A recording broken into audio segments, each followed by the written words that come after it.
तर ठाकरेंच्या शिवसेनेचा दसरा मेळावा आज शिवाजी पार्कात होणार आहे। नाशिकहून ठाकरेंचे कार्यकर्ते मुंबईकडे रवाना झालेत। शालिमार इथल्या कार्यालयात कार्यकर्त्यांचा उत्साह पाहायला मिळतोय। कार्यकर्त्यांशी बातचीत केली आमचे प्रतिनिधी महेश महाले यांनी।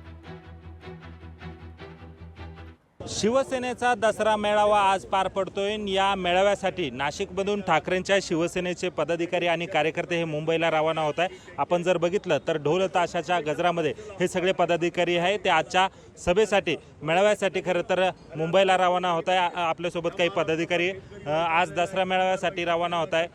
मोठा उत्साह आहे। काय भावना आहे नेमक्या? खरं तर उद्धव साहेबांचे विचार ऐकण्यासाठी संपूर्ण महाराष्ट्र नव्हे तर संपूर्ण भारतभर उत्सुक आहे।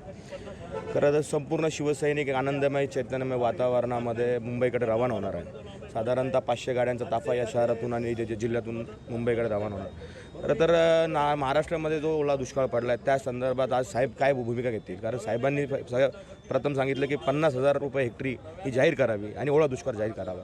आमची एकच अशी भावना आहे की आम्ही उद्धव साहेबांचे विचार ऐकण्यासाठी चाललो आहे, परंतु त्या दिवशी दसरा महोत्सवाच्या दरवर्षीप्रमाणे आम्ही जातोच आणि तेथे ज्या महाराष्ट्रात जो अहंकारी सरकार आहे याचं रावण दहनाचं रूपांतर त्या ज्या सरकारचा अहंकार मिटवण्यासाठी आम्ही तिथे रावण दहन करणार आहे अशी आमची अपेक्षा। 2014ला या मोदी सरकारला या देशामध्ये राज्यामध्ये महायुतीची सत्ता आहे आणि पहिला माणूस या देशात बोलणारा असेल ते आमचे पक्षप्रमुख उद्धवजी ठाकरे साहेब आहेत। आणि ज्या पद्धतीने महाराष्ट्रात विदर्भ मराठवाड्यात हाल झालेले आहेत, उत्तर महाराष्ट्रामध्ये सुद्धा काही तालुके आहेत, तर आमच्या शेतकरी हा देशाचा राज्याचा पोशिंदा आहे।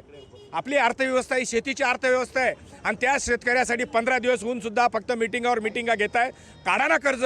तुम्हाला जेव्हा सत्ता दिली 2.5 लाख कोटी कर्ज होतं, 9.5 लाख कोटी या राज्याचं कर्ज झालेलं, अजून 1 लाख कोटी काढा, द्या आमच्या शेतकऱ्याला। दुसरा मेळावा होऊ द्या, तिसरा होऊ द्या, ही खरी शिवसेना ठाकरेंचीच। आम्ही बाळासाहेब पण ऐकलेले आणि उद्धव साहेब पण ऐकतोय। म्हणजे बाळासाहेबांच्या सभेला तर त्यावेळेस आमची असं ऐपत पण नव्हती। आम्ही अक्षरशः भाजीपाल्याच्या ट्रकमध्ये बसून जायचो, रेल्वेनी विदाऊट तिकीट जायचो, असं ऐकून बाळासाहेबांच्या सभा ऐकलेल्या आम्ही। अशा काहीशा ज्या प्रतिक्रिया आहेत त्या यावेळी ठाकरेंच्या शिवसेनेच्या पदाधिकाऱ्यांकडे आल्याचं आपल्याला बघायला मिळत आहे। महेश महाले, लोकशाही मराठी, नाशिक।